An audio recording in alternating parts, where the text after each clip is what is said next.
The Romans called them gladiators, we call them football players, but they seem to serve much the same purpose. Whether it's Aussie rules or rugby league, union or soccer, each weekend hundreds of thousands of us go out to the local version of the Colosseum to watch our champions battle it out to the death. The rougher, the better. Yet on Monday, we're able to wash our hands of it all and to talk in pious terms about how the game is getting too violent, blood on their hands. For the last 6 weeks, we've been following one Sydney team, Wests, in its bid for the championship. We've been to places where few outsiders have ever been allowed before, like the dressing room before the game, into bone-crunching champions. Wests have the reputation of being the toughest of a pretty tough lot. But we found something more than that, a team who feel very keenly that they represent all of the ambitions and all of the frustrations of the working-class battler. And a coach, Roy Masters, who, like Melbourne's Ron Barassi, understands what it takes to motivate these gladiators.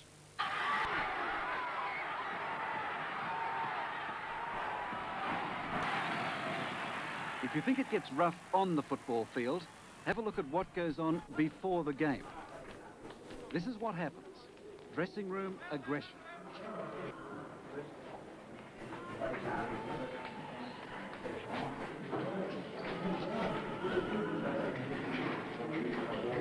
It's nothing like the psychiatrist's couch, but Coach Roy Masters is the super psych. His job is to motivate, and anything goes. Then people will say that was their finest hour. Then they'll know what a club is made of and what men are made of. Masters hammers home what he calls the team's self-image. Western suburbs, society's underdogs, victimised by everyone. Winning against those odds is the impossible dream. And these men are the impossible dreamers. Blokes with nicknames like Sloth, Snake, Dallas, Bloodnut and Spider.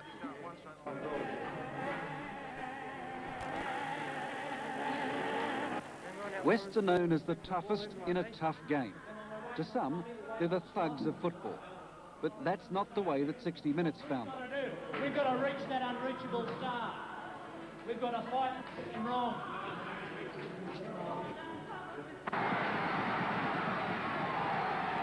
We talk about rugby league being a contact sport. I think dancing's a contact sport. I feel that I've got to get them into a fairly aggressive state. If we lose our aggression, we're gone. And that's legal aggression, I mean. But under no circumstances do I want you to lose your natural aggression today, because our natural aggression is a thing which has stuck with us over the last 2 years. You hit them 2 in a tackle, legal stuff, very, very hard. They'll come back with all the other stuff, but don't worry about it. You just keep going. But as soon as you start not moving up in the line, as soon as you start wondering what all this is about, and they're hitting us and they're getting away with it, that's when we're going to start to lose this game today. I don't care whatever's been said in papers or whatever speculation's gone on around the place, you are going to play with your natural aggression today of 2 in every tackle and hitting extremely hard, right? The thing I admire about you is just looking at you, Ronnie Broderick. The fact that you probably hate the opposition more than any man in this whole team hates the opposition.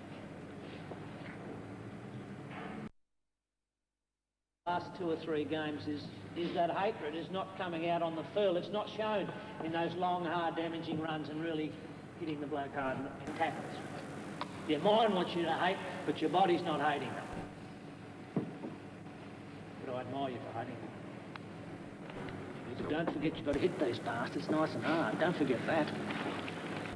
Don't ever lose your natural aggression, because it's just as though somebody's burnt your bloody house down or taken your job away from you. Because that's something that they've all tried to take away from us, our aggression.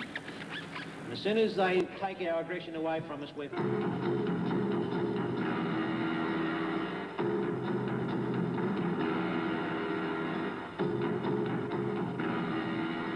Call it aggression, call it violence. It's an image that has cost them dearly. 3 of their best players sent off and suspended for weeks. The football press gleefully said that was the end for the Magpies. But I've done as much as I can to get you here. But they'd forgotten Roy Masters, the motivator. He seized upon this to again drive home the self-image of the underdogs up against it. We get the bloody fruits of victory or we suffer the bitterness of defeat. It's just turn up the thermostat a little bit higher than it's been ever since you've been wearing football boots. Masters begins his psych-up session 2 hours before the match. The battlers, working class, against the Silvertails, the wealthy mob. It's old-fashioned class warfare. They didn't go to Oberon. They didn't pay money out of their own bloody pockets to go up into the wilderness. They sat around bloody beaches and bars around bloody Palm Beach and took waves in while we were slogging it out up there at bloody Oberon trying to get the first image together. The team that's going to have to fight all the way. Well, today is absolutely our last chance. And it's because of Oberon and because of a lot of things that have happened to us this year that we've just got to... We're not supposed to have pride? Or does that comment mean in some other way that West is so low and so subhuman form of bloody species that you lose all pride when they beat you? Roy Masters' self-image is based here, in Sydney's industrial western suburbs, a community that feels itself isolated. We live in basically an industrial area, and it's the Fibro set and the weatherboard set. That is the sort of area from which we come, but it gives us comfort. That's what that song's about. Men who've done crime against almost impossible bloody odds who can do it. Men who are second-class bloody citizens. The tension and the tempo pick up. Dave Dittman is the team's conditioner, physical and mental. Forget all the pretty stuff. You won't find this locker room language in any psychology textbook. It would make a bullocky blush. But in here, it helps create the mood. Alan, come on. What about the rough language? What role does that language play? It's a difficult question, that really. The rough language is probably symptomatic of the way we are, of just coarse and obtrusive and fairly rough, I suppose. It's just symptomatic with everything. A travel writer recently in Japan described the mood in which the people of Kyoto, which is somewhat west of the normal typhoon track, awaited one typhoon. And an eerie, ominous silence prevails. But here, the language is different. Roy Masters teaches high school economics. His formal training includes psychology. In the classroom, again, he's the motivator, the master of mood.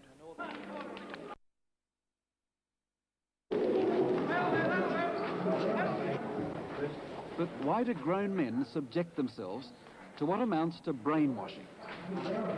My brain often says, well, I don't necessarily agree with that, but it's still just such an overwhelming kind of experience that you just get caught up in it. You know, we were up there and Holland has a university degree. He also makes religious programs for a Sydney radio station. Well, I don't know if it's necessary. I don't know if I necessarily agree with it. And I can see the effects of it as well. So I started to agree with it. Certainly has an effect. Just come in. No, come I in. wanted to have a look at your hand. You want to sign it? Go and sign it. Come and sign your hand. Tommy Radonicus, Tom Terrific, the team captain, also sees the effects, but in another way, from his adoring fans.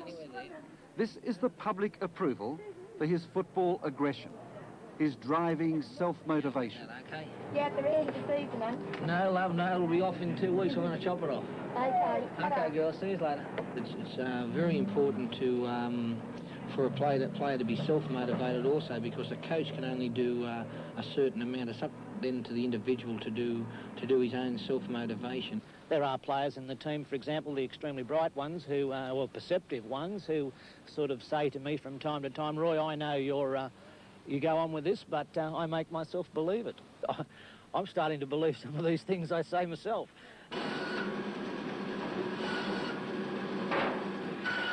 The approval comes in cold cash for this man, butcher John Doherty. He's the football brains of the team. But to him, a football game is something more primitive. So two animals that are after the one thing in life, and to live, you know, they've got to knock each other out.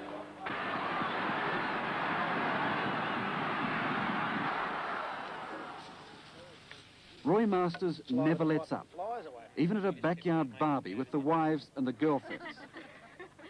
The talk is football, but underlying it all is the self-image. He said to me, I read the paper, I'm not sure which paper, but I read the paper, and it had, I reckon, you know, a fairly good article, a fairly big article on the game, West Manly and West. And I reckon there was a paragraph and a half on the football. That's all after on the Monday. And it was, no, I'm not sure which paper it was. And we scored two of the most spectacular tries that day. Jack, remember that day against Manly? We scored two of the best tries you've ever seen in your life. A can't go up and just job B because B's done something to him, and it's all sorted out, over, you know, like kids in the playground. It's all over and done within a minute. But rather, I'll get my own back on him in a subtle, devious, snide way, and that's the point he's making. And it's this. Yeah, we go out there and play man for man, and I've got to grind that bloke in the ground, and I've got to beat him. I go out there to beat the bloke I'm playing against.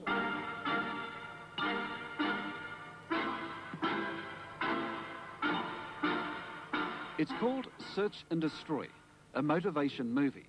Not with John Wayne and the Marines, but with football players. In fact, American gridiron players, with all the razzle-dazzle and the padding that our gladiators would normally laugh at, but not today. Get the man. This is the man I want to get.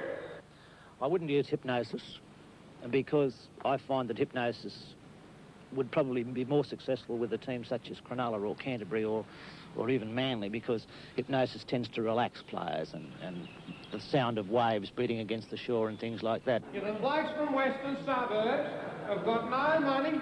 Some of you have got money and the rest of you want it for next year. But if hypnosis is out, music is in. Music to motivate men. And oddly enough, his pet theme is Exodus. Masters equates the Jewish struggle with western suburbs. Backs to the wall, downtrodden, victimised, and always fighting for survival. It's just designed to get the adrenaline pumping a little bit faster, and it's also designed to help them to control themselves a little bit. They've got to be able to cop one right across the mouth.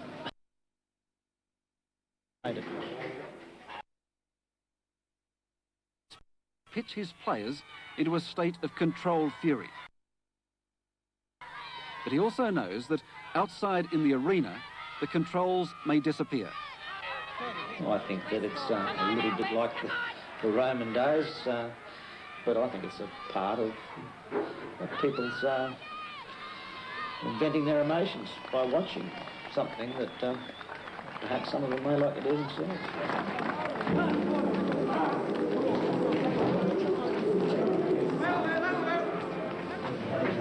And sometimes it gets out of hand. The players have to be pulled apart.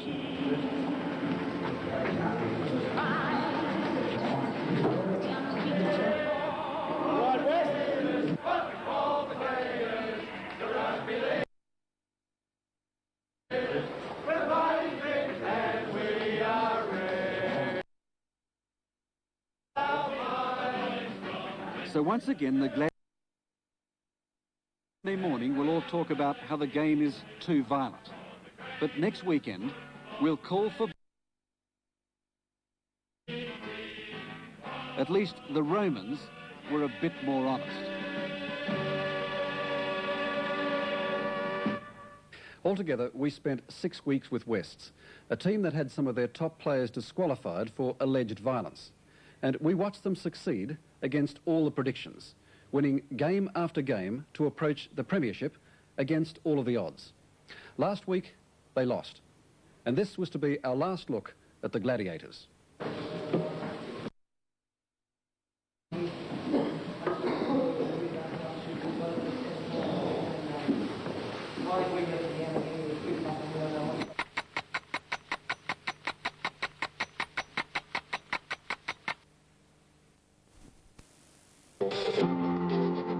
Welcome to Seven's Big League.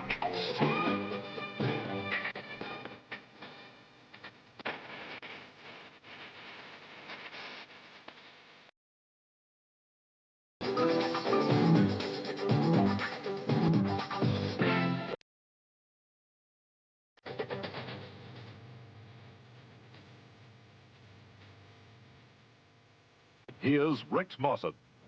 Hello there, I'm glad you could join me. Our match today from Belmore between Parramatta and West has enormous potential.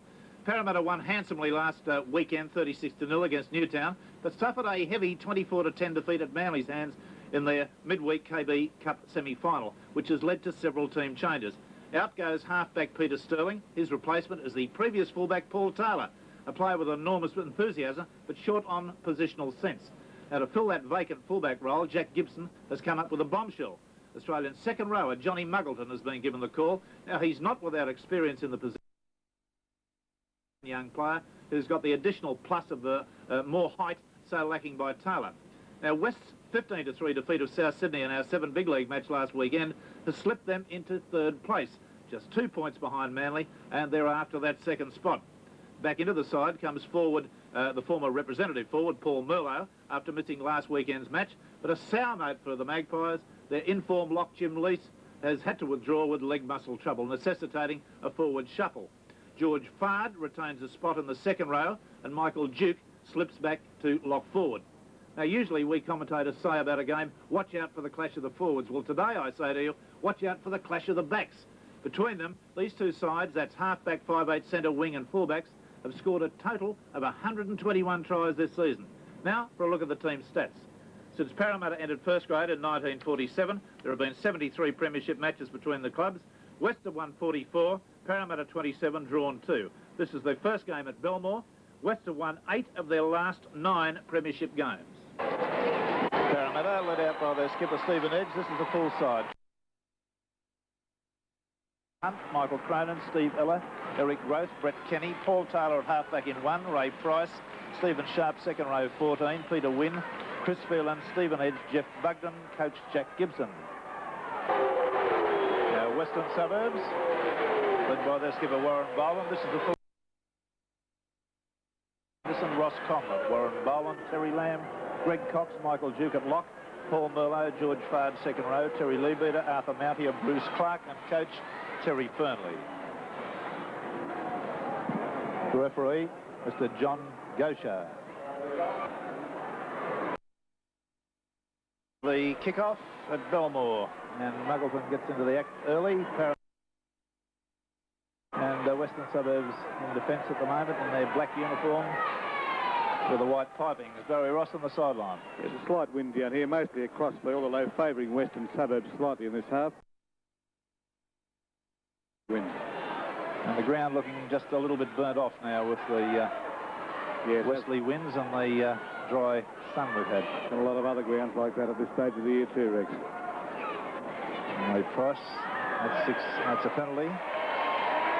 And rightly so, they've got to clear themselves away from the area. That was Fard.